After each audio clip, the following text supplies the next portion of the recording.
let's look at another big corporate story. Well, it is not big if you were to believe what the Unitech management has to say, but clearly the telecom venture has been delayed in terms of the final closure of the deal. Blame it on the holiday season or maybe some difficulties that both sides may be running into.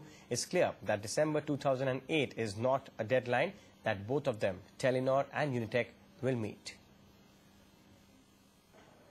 Telenor will take some more time to pump in money in its telecom joint venture with Unitech, one of India's biggest real estate players. As the buzz on the trouble brewing between Unitech and Telenor got louder, Unitech has come out with a statement to the exchanges on Friday, which says the telecom deal with Telenor is expected to close in January 2009 instead of December 2008. The closing of the transaction is subject to certain conditions being fulfilled. The statement goes on to add that both the companies don't expect to complete all the formalities needed for closing the deal by the end of this year. Sources tell NDTV that in the binding agreement signed between the two companies, there are certain conditions listed out which need to be fulfilled. Unitech needs to get a clearance certificate from all its lenders. Unitech expects to give that within the next 7 working days. Unitech also needs to tie up 28,000 telecom towers. It's only after these conditions are fulfilled that Telenor needs to pay up.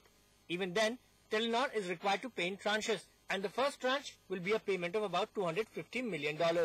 Money coming in from Telenor is critical to Unitech's telecom business because even though it has finalized vendors for supplying equipment for its telecom business, it needs the money from Telenor to make advance payment to these vendors.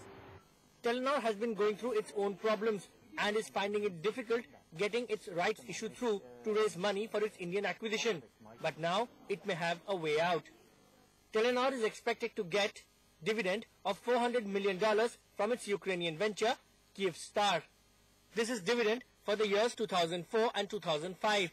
More dividend may come once accounts for 2006 and 2007 are audited. Telenor may also have around $500 million cash by foregoing some dividend to its own shareholders. The Telenor board is expected to take a final decision on using these funds once the top management is back from Christmas holidays in the middle of January. In New Delhi, Arijit Banerjee for NDTV.